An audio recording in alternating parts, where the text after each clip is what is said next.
கிறிஸ்துவுக்குள் பிரியமானவர்களே, இன்றைய திறவுகோள் தியானத்திற்கு உங்களை அழைக்கிறேன். இது ஜெயத்தின் வாரம். 1 கொரிந்தியர் 15:57. நம்முடைய கர்த்தராகிய இயேசு கிறிஸ்துவினாலே நமக்கு ஜெயம் கொடுக்கிற தேவனுக்கு ஸ்தோத்திரம். காத் ஊரானாகிய கோலியாத் என்னும் பெலிஸ்தியன் இஸ்ரவேலுடைய சேனைகளை நிந்தித்தான். சவுல் ராஜாவும் இஸ்ரவேலர் அனைவரும் அந்த பெலிஸ்தருடைய வார்த்தைகளை கேட்டு கலங்கி மிகவும் பயந்தார்கள்.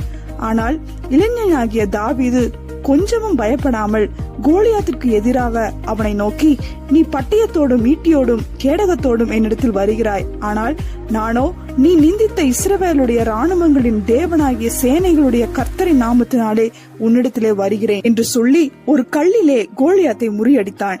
பிரியமானவர்களே, நாமும் சில காரியங்களுக்காக போராடி கொண்டிருக்கலாம். குறிப்பாக பிள்ளைகள் பரீட்சை நினைத்து பயப்படலாம். ஆனால் நமக்கு ஜெயம் கொடுக்கிறவர் கர்த்தர் ஒருவரே. எனவே தினமும் இவ்வசனத்தை அறிக்கை செய்து ஆண்டவருக்கு நன்றி செலுத்துங்கள். God bless you.